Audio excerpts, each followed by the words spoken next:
Բնապահպանները պնդում են, որ նավթային արտանետումները կարող են անդառնալի վնասներ հարուցել Արկտիկայի բնությանը։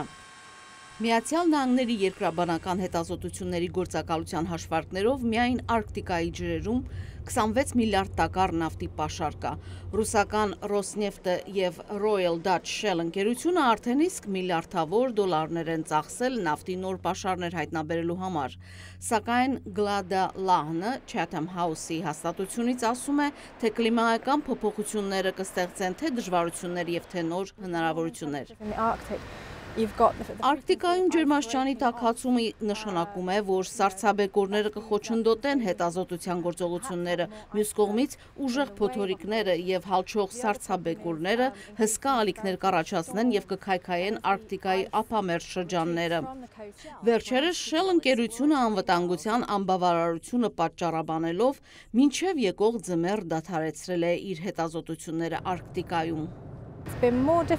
Միացյալ Նահանգներում եւ Կանադայում Deepwater Horizon-ի եւ Exxon Valdez-ի նման նավթային աղետների հիշողությունները դեռ թարմ են մարդկանց մտքում եւ հանրությունը մոտից հետևում է նավթային ընկերությունների գործողություններին եւ աղետներին արձագանքելու կարողություններին։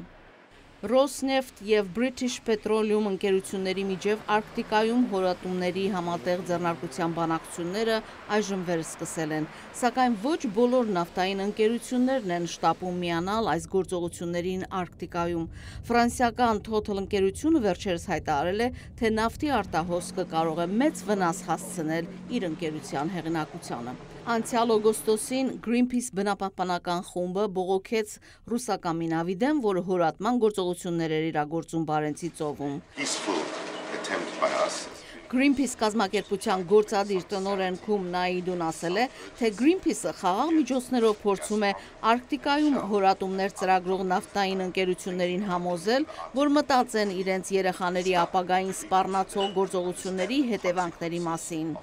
Գիտնականների համաձայն նավթային որևէ արտահոսք Արկտիկայում կարող է երկարամյա հետևանքներ ունենալ։ Արտահոսած նավթը կարող է սառցի մեջ պահպանվել տասնամյակներ շարունակ։ Արաքսիվան, Ամերիկայի ձայն, Վաշինգտոնից։